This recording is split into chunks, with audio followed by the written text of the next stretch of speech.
Bonsoir et bienvenue dans ce journal. En voici les titres. La campagne s'accélère sur le terrain. Au-delà des affiches, les candidats aguichent les électeurs entre 4 IE. Discours croisé de conquête électorale, majorité comme opposition dans ce journal. Ils sont les bras opérationnels d'un bon déroulement des élections sur le terrain. Pour une maîtrise de leur rôle, la Sénat sort le calendrier de leur initiation au métier d'agent électoral.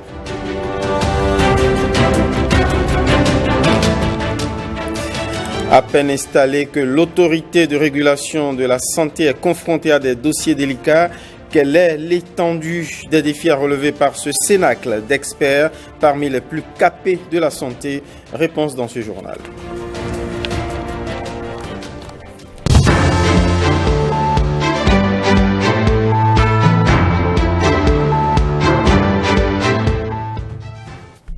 Merci de nous recevoir chez vous avec ce journal. Départ en initiation au crucial métier, mais temporaire, d'agent électoral. C'était ce matin à la mairie de Cotonou.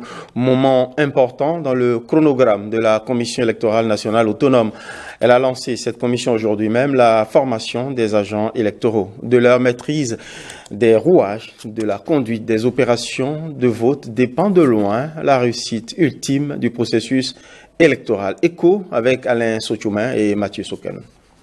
Le président de la Commission électorale nationale autonome a procédé au lancement de la formation des agents électoraux devant prêter main forte à son institution dans le cadre des législatives 2023. Cette formation est une étape très importante dans le processus électoral et ne doit souffrir d'aucune légèreté. Chaque agent électoral constitue un maillon de la chaîne qui conduit au scrutin et à son dénouement, et qu'une petite défaillance dans l'exécution des tâches à chaque niveau du processus peut entraîner des conséquences graves. Vous avez une lourde responsabilité dans la réussite du processus électoral et vous devez vous en convaincre et jouer convenablement le rôle qui est le vôtre.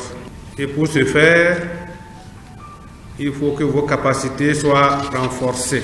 Nous vous invitons à profiter de cette séance d'échange pour rafraîchir et repréciser vos connaissances, car elles vous seront nécessaires, non seulement pour donner une formation efficace et efficiente aux membres des postes de vote de vos arrondissements respectifs, mais également pour superviser le bon déroulement du scrutin. Les coordonnateurs d'arrondissement et les assistants coordonnateurs sont aguerris et savent plus que jamais le rôle qui est le leur pour des élections transparentes et sans anicroche. Restons à la mairie de Cotonou où le maire a adressé aux populations ce message très important qu'on va suivre. Il est au micro de Jérôme Mouba. L'année 2023 sera marquée par les élections législatives du 8 janvier prochain. Mon souhait le plus ardent est que ces élections se déroulent dans la paix, la concorde et la quiétude pour que notre pays en sorte grandi. Il nous faut donc puiser de notre potentiel de créativité et de citoyenneté pour apporter notre contribution à la réussite de cet événement. Je reste convaincu qu'ensemble, nous y parviendrons avec le secours de tous. Je ne saurais finir mon message sans saluer la mémoire de nos vaillants élus, travailleurs de la ville, qui ont été rappelés à Dieu au cours de l'année 2022. Puisse leur âme reposer en paix. En attendant le vote du 8 janvier prochain, on aguiche les électeurs pour leur suffrage sur le terrain. Cap sur la 4e circonscription électorale qui regroupe Natitengu, Tukuntuna, Kouandé, Ouassa, Peonko et Kérou. L'Union progressiste Le Renouveau y a opéré une double sortie, celle de la femme titulaire de la liste à 100% féminine et la sortie du candidat tête de liste à Kérou. UP Le Renouveau en double sortie, c'est dans le sujet de Judicaël Aïna et Bertin Adémé. Elle est en campagne de proximité à Ouassa-Peonko, sa commune d'origine, l'une des 5 qui constitue la 4e circonscription électorale. Première candidate titulaire sur la liste exclusivement réservée aux femmes, elle sollicite des suffrages en faveur de son parti, l'Union progressiste, le Renouveau. Je suis en train de leur dire, avec le parti, l'Union progressiste, le Renouveau, il y a ce baobab-là déjà qui représente les vertus d'une femme. Quand on prend une femme, elle est toute seule et on la met dans un ménage, elle grossit, elle grandit, elle a des racines, elle a des branches. Ainsi est le parti, l'Union progressiste, le Renouveau. Nous avons de quoi, nous les femmes.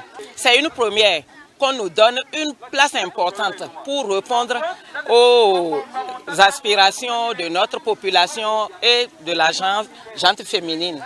Devant un tel privilège donné à la femme, nul ne saurait rester indifférent, surtout à Ouassa-Peonko, dont la présence de l'un des représentants à l'Assemblée nationale remonte à près d'une décennie. Peonko vient de faire 8 ans sans député. Cette position nous permet, au moins cette fois-ci, d'avoir une femme à l'Assemblée nationale. Aujourd'hui, nous sommes dans Peonko Centre. Donc un plan a été établi par hameau et par village. Donc nous allons parcourir ces hameaux-là, les quartiers un à un, pour faire cette campagne de proximité. Transfuge d'une formation politique à l'Union progressiste Le Renouveau, l'ancien maire de Ouassa-Peonko se joint à la cause et sensibilise à fond les électeurs. Je suis en train de leur montrer la chance que cette femme a au niveau de sa position actuelle. En mettant à cette position une femme de cette commune-là, je crois que si nous voulons véritablement avoir un député originaire de Peonko, c'est justement l'Union progressiste de Renouveau. Le 8 janvier 2023, il s'agira donc d'accorder massivement les suffrages à l'Union progressiste, le Renouveau, en vue de rééditer l'exploit qui date de longtemps. À nos combattants qui, depuis 2015, nous ont permis de gagner les élections, je voudrais leur demander de ne pas changer leur fusil d'épaule, d'aller dans le même sens pour que nous soyons toujours victorieux à cette élection du 8 janvier 2023. Voilà qui est bien dit et qui en appelle au sens de sacrifice et d'engagement des militantes et militants de l'Union progressiste Le Renouveau de la 4e circonscription électorale.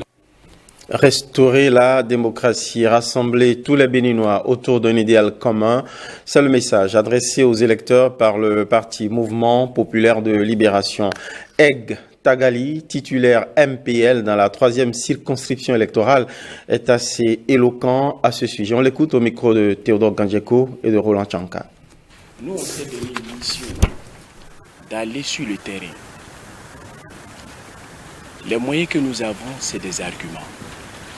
Et partout nous passons, le message que nous véhiculons à l'endroit de nos compatriotes, c'est d'être des artisans de paix. Nous voulons la paix. Nous voulons choisir nos députés dans la paix. Les vrais députés qui représentent désormais le peuple béninois. Nous travaillons aujourd'hui pour la restauration de la démocratie. Et je veux vraiment que le 8 janvier soit un jour particulier. Un jour de paix. On doit se tendre la main. Si je quitte le nord et que je vais au sud, mon frère qui est du sud, on doit parler le même langage. On doit vivre ensemble. C'est ce que moi je veux. Et le 8 janvier, le peuple béninois n'a qu'à choisir des véritables représentants. Tout ce que moi j'ai à dire à mes compatriotes, que ce soit mes frères qui sont à Tanguita, Kobli, Bokoumbe, Materi, Tanguita, c'est de faire confiance à notre parti, le Mouvement Populaire de Libération. Nous vous garantissons une bataille électorale franche mais pacifique. Ainsi peut-on résumer le mot d'ordre de campagne des candidats FCBE rencontrés dans la 9e et 10e circonscription par nos reporters. Au détour d'une descente de terrain, 2 candidats FCBE, Komlan Fagbemon et Akintola Mohamed, se sont confiés à nos reporters au Séné Adeleke et Wenceslas Saron-Imon. Officiellement, les campagnes ont commencé. Nous avons maintenant allégé un peu nos tâches administratives pour nous mettre dans notre position de candidat. Et donc, de ce point de vue, nous avons invité nos différents, les membres de nos différentes coordinations Nous avons déjà élaboré nos statuts de campagne, les affiches, nous avons déjà fait le dispatching pour annoncer les couleurs FCBE, que FCBE est toujours dans la course aux législatives. Les travaux de proximité se poursuivent. Nous n'avons pas besoin de faire le grand bruit parce que, comme j'ai coutume de le dire, le bien ne fait pas de bruit et le bruit ne fait pas du bien non plus. Nous donnons rendez-vous aux électeurs le 8 janvier 2023. Okay. Le jour en période de campagne et le jour de l'élection, que chacun aille voter tranquillement, chacun fasse sa campagne dans les normes, sans verser dans les injures, dans les menaces, sans porter atteinte aux lois de la République. Si quelqu'un se met au travers de la loi, nous n'allons protéger personne. Nous allons jouer notre partition d'autorité pour que force reste à la loi et que le pays véritablement puisse organiser cette élection-là à travers notre commune, notre département, que nous puissions véritablement faire la différence cette fois-ci, désigner nos représentants dans la paix, dans l'alliance populaire, pour que véritablement nous puissions participer à la fête nationale. C'est notre vœu, c'est notre message. Je pense que les populations ont compris et nous veillons au grain pour que véritablement cela soit ainsi. Je crois que la question ne se pose plus. Déjà depuis près de 2 années, beaucoup de démarches de pacification ont été menées par plusieurs acteurs, dont moi-même d'ailleurs, à travers le grand rassemblement pour la paix et le développement de Savet le 3 juillet 2021. Donc nous n'en sommes plus à cette étape, la paix elle est revenue, la cohésion elle est présente, mais comme il faut le dire, j'invite toute la population, mes frères et sœurs des collines et plus précisément de la ville de Savet, à exprimer leur vote dans le calme, dans la sérénité, mais également à permettre à tous ceux qui veulent bien exprimer le leur de le faire sans crainte. Nous proposons à présent une descente dans la 22e circonscription électorale. À l'affût de tout mouvement de candidats sur le terrain, nos reporters Blaise Adankou et Yves Golopessi visitent les sièges des partis. On les retrouve au siège du parti Mouvement des élites engagées pour l'émancipation du Bénin. Pas de meeting gigantesque pour Moël Bénin. Pour l'instant, la priorité est à la campagne de proximité reportage. Dans la commune de Kobé, les affiches du parti Moël Bénin ne sont pas si visibles que ça. Mais derrière, les candidats du parti dans la 22e circonscription électorale adoptent une stratégie pour convaincre les populations à leur cause.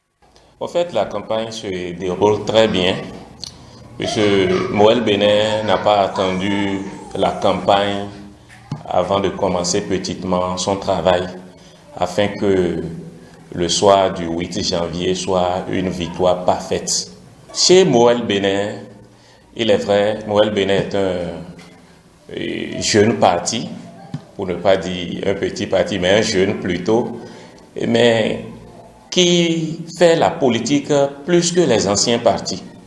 Puisque la politique, au fait, c'est des stratégies pour atteindre un objectif. Et dès lors, Moël Bénin a mis certaines stratégies en place bien avant les campagnes pour sensibiliser et de ruelle en ruelle, de maison en maison, ses militants. Si nous sommes écoutés, c'est parce qu'on avait déjà eu à mener certaines activités. Nous assistons nos militants. Ça suffit déjà largement. Sur le terrain, les différents candidats du parti Mouvement des élites engagées pour l'émancipation du Bénin, Moël Bénin, passent un message. Ils ont un projet parlementaire précis. Quand nous allons à la rencontre de la population, nous leur faisons comprendre qu'à Moël Bénin, nous allons à l'Assemblée pour renforcer l'état de droit. Nous allons là-bas pour travailler pour eux, pour que à chaque fin du mois ou par trimestre, nous revenions leur rendre compte fidèlement de ce que nous faisons là-bas. Et de prendre aussi leur avis à la base, afin de bien les défendre à l'hémicycle. Nous pensons aussi, une fois arrivés à l'Assemblée, et prendre des décisions pour pouvoir renforcer, par exemple, les microcrédits octroyés aux femmes. Et c'est sur ces orientations que les candidats du parti veulent que le choix des électeurs soit porté sur Moël Bénin le 8 janvier 2023. Nous invitons la population à voter massivement le parti de Moël Bénin. C'est le seul parti qui peut les écouter comme d'habitude et les amener à atteindre leurs objectifs. Une descente du président du parti est prévue dans les tout prochains jours dans cette circonscription électorale. En attendant, allons dans la deuxième circonscription électorale ratissée par les démocrates. Après quelques jours d'une campagne de proximité, les démocrates opèrent des mises au point pour la suite. Précision avec Alexis Assoba et Abdoulaye Moumouni Yakoubou. Banikwara, la plus grande commune en termes d'électorat dans la deuxième circonscription électorale. Les partis politiques rivalisent d'arguments pour motiver le choix de leur formation politique. Le parti Les Démocrates, formation politique de l'opposition, se dit convaincu de sa stratégie de campagne pour rafler des sièges. Nous avons déjà réuni notre staff de campagne pour pouvoir définir les différentes tâches et situer les responsabilités. Nos activités vont reprendre sur le terrain, c'est-à-dire suivant le déroulement de notre planning. Nous sommes là pour prôner la démocratie, pour prôner le bien-être. C'est la prospérité partagée qui est notre flambeau. Nous, au niveau de notre sensibilisation, nous insistons sur la non-violence. Nous insistons pour que la population aille voter dans le calme, dans la paix. Nous prônons que l'élection soit une élection pacifique. Les démocrates, c'est le parti du peuple. Arriver à l'Assemblée, c'est que d'abord c'est un milieu purement agricole. La production de céréales, maïs, soja et coton. On va défendre les intérêts de ce peuple-là pour qu'ils puissent jouir de leurs efforts. Nous avons essayé de passer d'abord dans les arrondissements pour former la coordination des arrondissements. Après ça, nous avons essayé d'aller encore au plus profond des villages pour former les cellules. Surtout que nous sommes des cotonculteurs ici, là. Pour évacuer leurs produits, c'est difficile. Donc c'est ça qui fait que de plus en plus, quand on évoque ces problèmes-là, ils s'intéressent plus à nous. Les démocrates convoitent les 4 sièges en jeu dans la deuxième circonscription électorale. Pour les responsables du parti, les producteurs agricoles majoritaires constituent leur cible privilégiée dans une démarche de rencontre de proximité au niveau des villages et quartiers de ville. On a rendez-vous à présent avec le Bloc républicain qui poursuit sa campagne dans la 19e circonscription électorale. Chaque équipe BR y va de son mieux pour allier le plus grand nombre. C'est le cas, par exemple, à Sémécraké, où nos reporters ont croisé un déploiement du chef d'arrondissement de Tohoué, membre de la direction de campagne du Bloc républicain. Nathalie Doris-Olabi.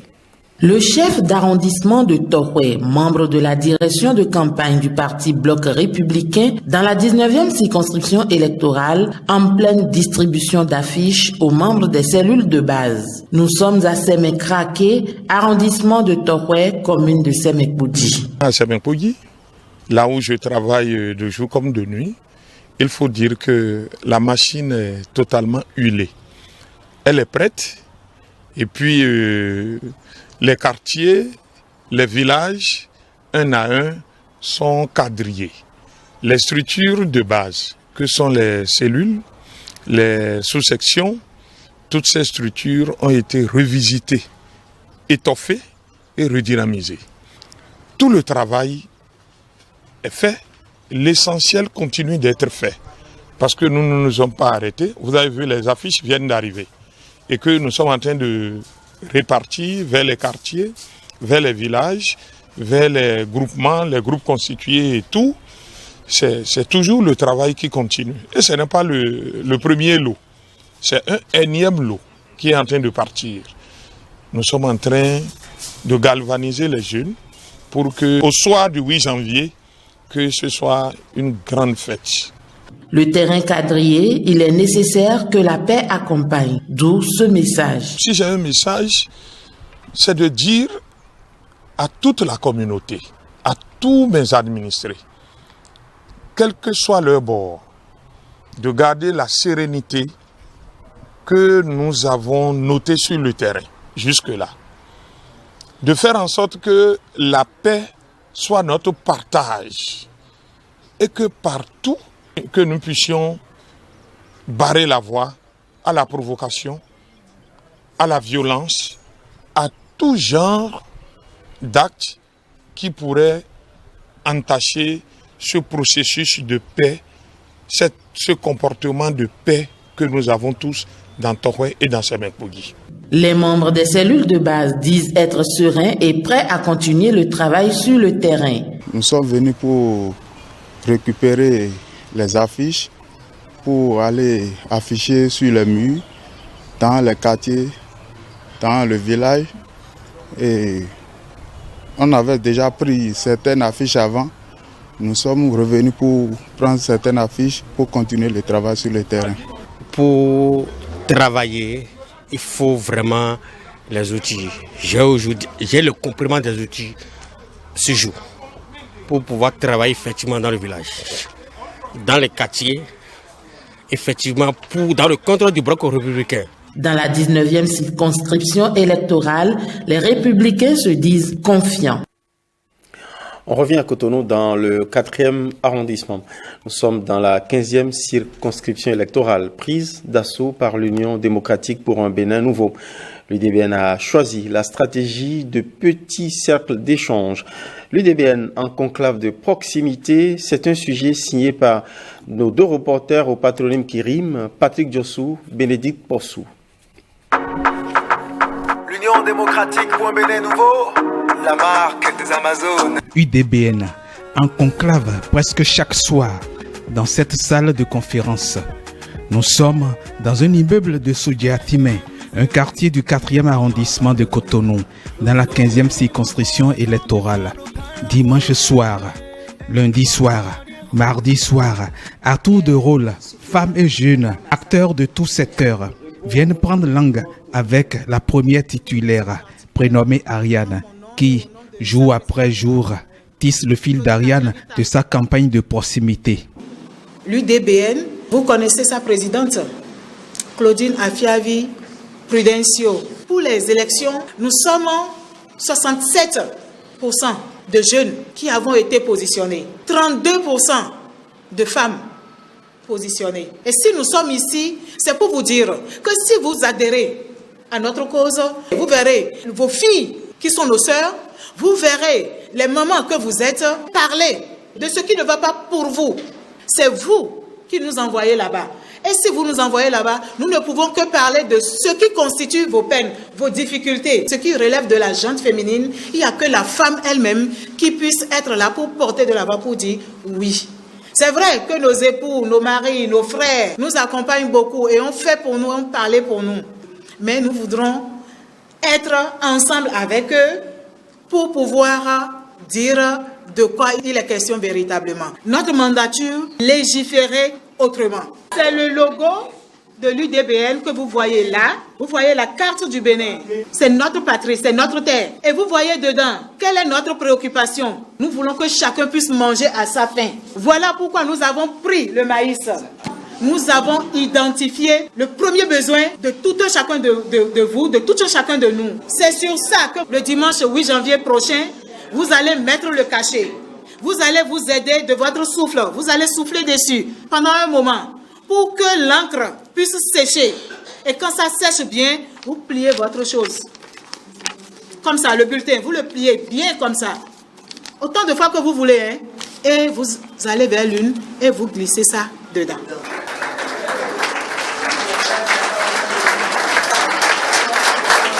Ici donc, au 4e arrondissement de Cotonou, l'Union démocratique pour un Bénin nouveau, seul parti encore sous la coupole d'une femme, tend son épi de maïs pour épater les électeurs, afin d'appâter les 4 sièges de la 15e circonscription électorale au soir du 8 janvier 2023.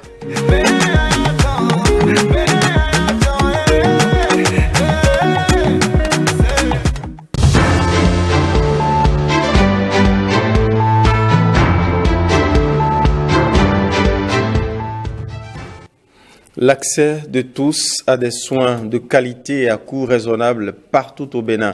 Ambition affichée par le gouvernement qui a créé l'autorité de régulation du secteur de la santé pour faire la veille autour de cette ambition. L'ARS s'est à peine installée que les défis l'interpellent. Comment fait-elle face? challenge et engagement de l'autorité de veille sanitaire au Bénin avec Jean-Claude James Simon-Villon. Cependant, Monsieur le Président de la République, il en restait une. Une réforme, la dernière que les Béninois vont découvrir sous le nom de l'ARS, Autorité de régulation du secteur de la santé.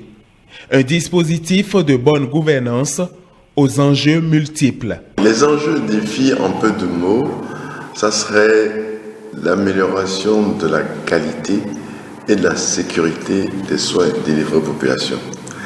Et ces quelques mots, quand on va creuser, on se rend compte qu'il s'agit, ou qu'il faut lire derrière ces quelques mots, qu'il faut des ressources humaines qualifiées en quantité suffisante, qu'il faut des établissements de soins adaptés à l'usage, qu'il faut des intrants disponibles à tous les niveaux et à tout temps, et qu'il faut aussi la disponibilité des données, et que dans le secteur, il faut un leadership et une gouvernance qui met l'accent surtout sur la redevabilité.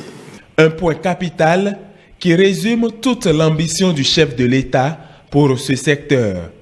Et les 9 personnalités à qui cette mission a été confiée ont démarré par un aspect clé, la sécurité. Les premiers éléments que nous aurons à faire seront d'aller regarder si tel ou tel établissement de soins garantit la sécurité aux patients qui la fréquentent. Deuxièmement, nous allons rentrer dans le programme de certification des établissements, qui là est un processus de longue haleine, un processus qui évolue étape par étape, une amélioration continue. Le champ d'action est large, mais l'ARS dispose-t-elle d'un droit de poursuite? L'autorité de régulation n'a pas de droit de poursuite. Ceci dit, il y a de nombreux domaines où nous avons des droits.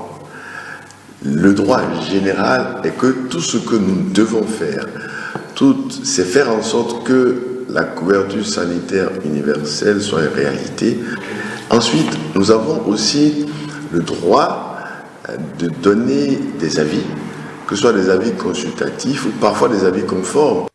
L'organe de régulation a fait face à son premier chantier, le dossier CNHU, toujours d'actualité à l'ARS. Il y aura forcément une suite. Au-delà de la personne, au-delà de la faute, l'autorité de régulation du secteur de la santé s'occupe de regarder les dysfonctionnements systémiques. Une nouvelle ère s'ouvre ainsi pour le secteur de la santé au Bénin et chacun y trouvera son compte, professionnel comme usager des formations sanitaires. On va finir ce journal avec une nouvelle triste annoncée pour mort il y a quelques jours ou semaines.